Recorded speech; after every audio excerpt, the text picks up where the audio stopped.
Hey everybody, thanks for coming. I'm Ashley Keith Stevens, and I'm an English major with an emphasis in both creative writing and literary studies. I have also completed a minor in history and have always loved stories and history, so it's no surprise that I chose to write my senior collection, Inheritance, about my grandparents' personal histories, as well as their imprint on my family's history. I'm going to begin by sharing a poem with you titled, It Was Different Back Then. Yeah. There simply weren't closets filled with clothes, not for farmers' children. You had 3 sets. 1, you wore to school. When you came home, you went to your room, stripped off your clothes, and hung them up. You didn't leave them on the floor. You might have a closet, or maybe just a nail in the wall, but your clothes were either on your body or hung properly. Your second set was work clothes. These were your old clothes, with rips and stains, to be worn in the field, in the house doing your chores, and while you played outside. Your third set was a suit or dress. These were your church clothes, only to be worn at church. You must take care of these clothes. They don't come easy. Monday morning, nobody came to wake you up. There was no snooze. You woke up, got dressed, and did your chores before waiting on the school bus. Maybe you had to milk the cow or collect eggs, but you knew if you didn't finish your chores, you'd be subject to a switching. You didn't talk back to mama or dad. If your mama said, pick that up off the floor, there was no way you'd look at her and say, oh no, that isn't my mess. That was begging for trouble. If you said anything at all before picking it up, it was yes, ma'am. If you were on the rag, there were no tampons or menstrual cups. You would take an old piece of clothing, perhaps a skirt you outgrew, and cut it into strips. You would use these pads, and then your mama would take the dirty strips of cloth and wash them in boiling water and lye soap. She would wash them again in a washing machine operating with no running water and hang them to dry until next month. It was different back then. Meet my mama, Betty. She is the daughter of farmers and service store owners Cecil and Myrtis Fugit. She was born June 21st, 1945 in Tippah County, Mississippi, and lived there until she met my papa, and she moved just a county over to Alcorn County. And they lived in a house that they fully furnished for $150, including a bedroom set, couches, and an icebox. Although she loved to travel, she spent most of her life in the northeastern corner of Mississippi that in many aspects today is still lagging behind. She was the mother of 3 children, a Walmart employee for over 25 years, and my hero. My papa, Don, was born a twin to Ruth Stone, and he was raised an only child because his brother John died at birth. He moved to Michigan from Arkansas and spent most of his life there before moving to Tupelo and meeting my mom. He's a lover of cars, especially NASCAR, and he worked at Caterpillar and made extra money on the side as a chicken farmer. He's the most hardworking Capricorn I know. Don was drafted into Vietnam and became an Army Ranger. He re-enlisted once after his term was up and had a few years in Germany guarding a nuclear plant. My grandparents were the primary inspiration for this project. I tell stories of their life growing up in rural poverty, relationships, my papa's time in Vietnam, and family drama. This collection has other sections that involve relationships with other people, like my parents and cousins, as well as personal reflective poems. Throughout the collection, it's clear what I inherited from my grandparents and the way that I interact with people, nature, religion, and even myself, both good and bad. For my 2018 winter break, I went to Ryancy, Mississippi to stay with my mama and papa.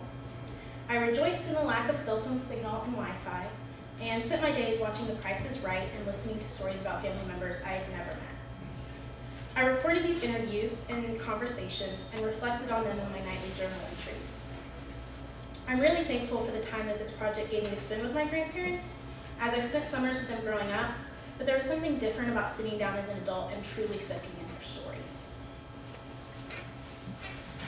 Coming back to Brevard, it was hard to lock myself into a routine of writing, and honestly, it came in waves. I tried to write at Bill's Boiler House, but I would see someone I know, and I ended up getting 15 minutes of work done in like 2 hours.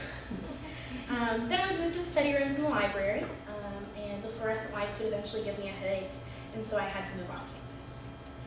You might be familiar with Quotations in town. They're just up the hill and have a cozy, dimly lit corner with the most comfy reading chairs. And I would sit there all morning and drink my lavender vanilla latte, blast Kanye, and write away. I also read various collections of documentary poetry for my preparation, like Marie Tartowski's The Book of the Dead, and Ruth Awad's Set Music to a Wild Thing. But the most influential for my project was Rita Dove's Thomas and Beulah.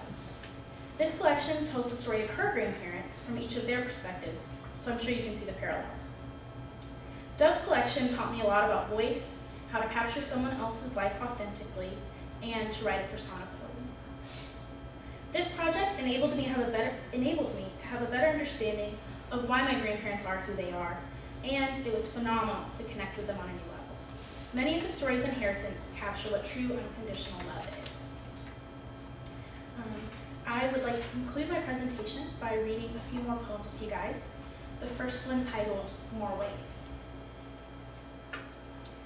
More weight. He had always been the type to do what needed to be done correctly the first time without having to be told.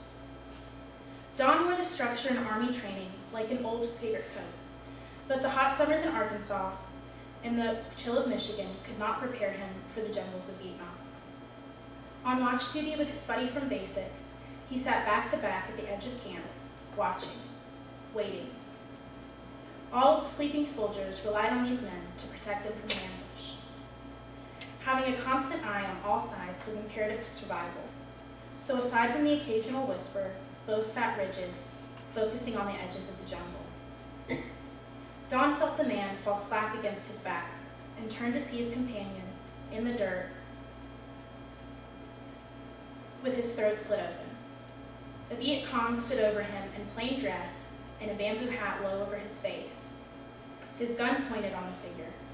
Crack. He heard the next shot cry out, and his first kill fell to the ground, hat toppling to the side to reveal silky dark hair flowing from the head of a woman no older than 20.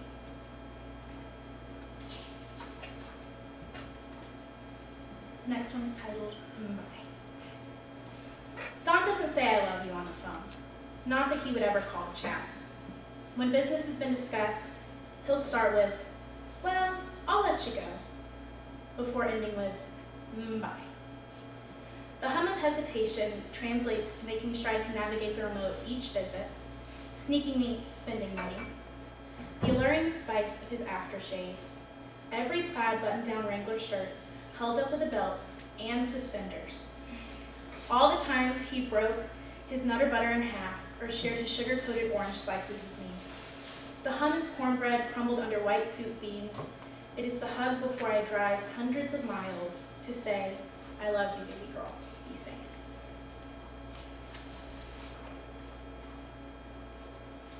Finally, I'd like to share with you in our church. In our church, there are pews fit for 5. Only 3 come. Behind painted glass, golden hour showcases, millions of fractals, a trillion webs in a rose window. The sky clings to his baby blues, yet he knows too soon the goddesses will bow to their moon. No man can come between the mother and her daughters. I would love to thank my committee, Dr. Jubal Tyner, Professor Bell Hammond, and my fearless chair, Dr. Elise Bensel. It was phenomenal to have her as my mentor this year, and I'm so grateful for all of their support and encouragement on this project, as well as other aspects of my college career.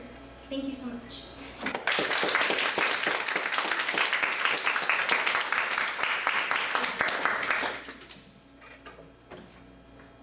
Questions? Yes. Did you have trouble picking what poems you were going to read for us today? Yes. The first one I read was kind of a no-brainer for me, but the others, it was hard to decide because I didn't want to favor one grandparent over the other. But I tried to make this even as possible. How did your family react when they heard that this was what you wanted to do your project on? My grandparents, as I was doing it, didn't understand the magnitude of my project was. They kind of just thought this was like a school project, and I was interviewing them, and I was going to write like a little paper, and I was like, no, I'm going to write a full collection of poetry on you guys. I really need the stories. But yeah, I'm sure when I give it to them, they'll be like, oh, this is what you did.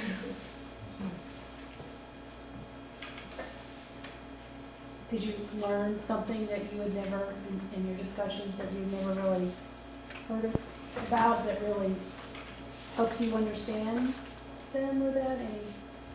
Yeah, especially the poems about my grandfather in Vietnam. It wasn't something he talked about. He's actually a recovered alcoholic with PTSD and like doesn't talk about it to anybody. And so I felt really lucky that he shared some things with me, as well as I got to read letters that he had written my mama while he was in Vietnam. And they were just so funny, and how he spelled different things was, you know, R-I-T-E for right, and things like that. Yes. I was struck that all the poems you read like little vignettes, like little narratives. And I wonder if all the poetry in the collection is narrative, or if there are other genres that you're using as well. A lot of them are narrative persona poems. The first section is about my grandparents, and I alternate in that one between their perspectives and then like third person omniscient type deal. And then the second section is primarily from my perspective about my interactions with my parents and cousins, and even some with just other people. And then the third section is about different relationships, but they are kind of all connected via theme of like romantic relationships and images of sun and summer and fire type things. And then the fourth section is just self-reflective poems. A lot of them are about how my connection with nature and religion. Did I answer your question? Maybe, yeah, and just to add, for the letters, how did you approach those, right? They weren't just like, you weren't just using transcriptions of the letters. How did you turn those into poems? Oh, for the poems, I did what's called erasure poetry. So I looked at the letters, and I blocked out all the few words that I felt kind of told the story of the letter. And so there are a couple of those. I think I had 4 letters that I worked with. My grandfather had a trunk of things like photo albums and things that he had from Vietnam with all the letters in them. But he was on a plane, and apparently there was something wrong, and they dumped a bunch of stuff off, and his trunk got lost, and so he only had 1 left. So he lost a lot of things.